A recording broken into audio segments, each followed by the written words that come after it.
Nous sommes infirmières dans le service d'électrophysiologie du CHU de Caen et nous allons vous présenter un sujet sur l'épilepsie et sur un programme de recherche concernant l'épilepsie. Tout d'abord, rappelons ce qu'est l'épilepsie. L'épilepsie est une maladie chronique, invalidante, qui se caractérise par la répétition de crises d'épilepsie qui surviennent de façon aléatoire et imprévisible. Elle résulte en fait d'une décharge électrique anormale au niveau des neurones. Elle survient de façon brusque, excessive. On parle d'orage dans le cerveau et nous on enregistre souvent même des éclairs au niveau de l'électroencéphalogramme. Il existe différentes sortes de crises d'épilepsie, des crises focales qui sont sur une partie du cerveau et qui ont donc une manifestation sur une seule partie du corps. Et des crises généralisées, beaucoup plus connues du grand public, qui atteignent l'ensemble du cerveau et qui ont donc des manifestations sur l'ensemble du corps. Il s'agit d'une maladie fréquente qui touche 650 000 personnes en France. Elle est très méconnue du grand public. Elle est considérée comme étant très invalidante car en fait il y a souvent la peur du regard de l'autre, la peur de faire une crise en société.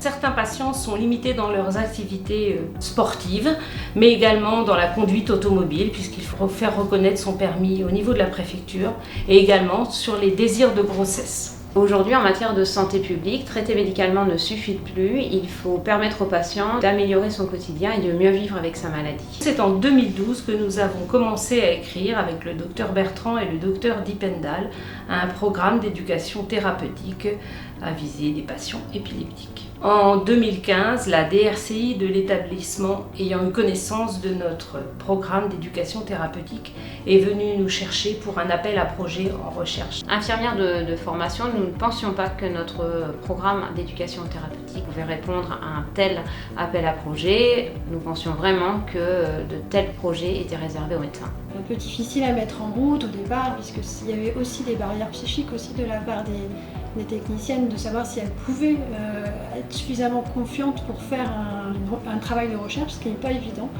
et qui finalement s'est avéré tout à fait un vrai succès. Donc on peut être très content du résultat final. La DRCI de notre établissement, par le biais de cet appel à projet, voulait justement valoriser les programmes paramédicaux.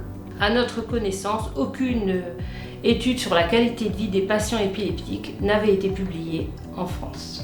Il nous est donc apparu intéressant d'évaluer l'action d'action éducative sur la qualité de vie de patients épileptiques suivis au CHU de Caen.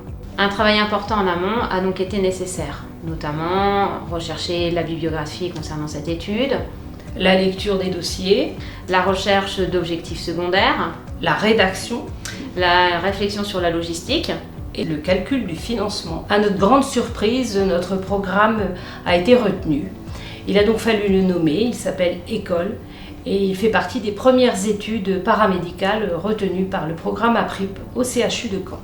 Sur 1200 dossiers consultés en amont, 408 patients ont pu être sélectionnés selon des critères d'inclusion bien définis. 86 patients ont accepté et ont été inclus dans l'étude. 56 femmes et 30 hommes. Avec une moyenne d'âge d'environ 40 ans. Cette étude a été menée d'octobre 2016 à août 2018. Par le biais de la randomisation, les patients étaient répartis en deux groupes de façon aléatoire et égale, un groupe d'action éducative et un groupe sans action éducative.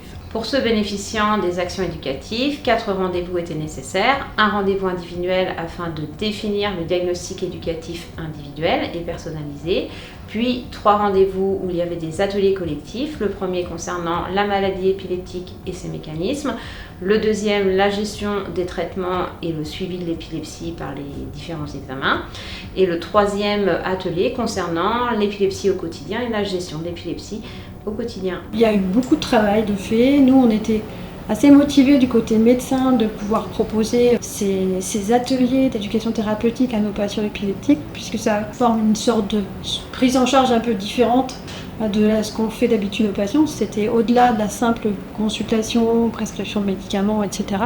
Donc c'était vraiment intéressant pour nous aussi de pouvoir proposer ça aux patients. Plusieurs dates étaient proposées aux patients pour faciliter l'adhésion au programme.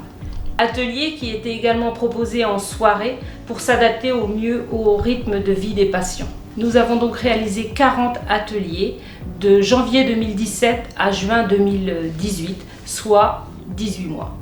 En février 2019, les résultats bruts nous étaient communiqués. Ceci révélait qu'effectivement, les actions éducatives avaient un impact positif sur la qualité de vie des patients épileptiques ayant reçu ces actions. C'était vraiment intéressant pour nous aussi de pouvoir proposer ça aux patients.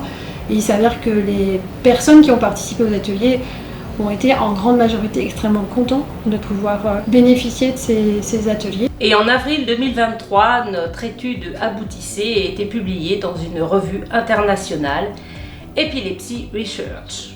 À la suite de cette étude, en fait, nous avons pu faire un bilan. C'est qu'un travail de recherche comme un travail d'éducation thérapeutique nécessite beaucoup de rigueur, de discipline, de temps et d'investissement personnel. Mais c'est surtout la fierté d'avoir monté un projet dans sa totalité. Un projet valorisant pour soi et pour le service. Une richesse personnelle. Soutien et complicité pluridisciplinaire. Un approfondissement de nos connaissances théoriques. Un enrichissement de la relation patient-soignant.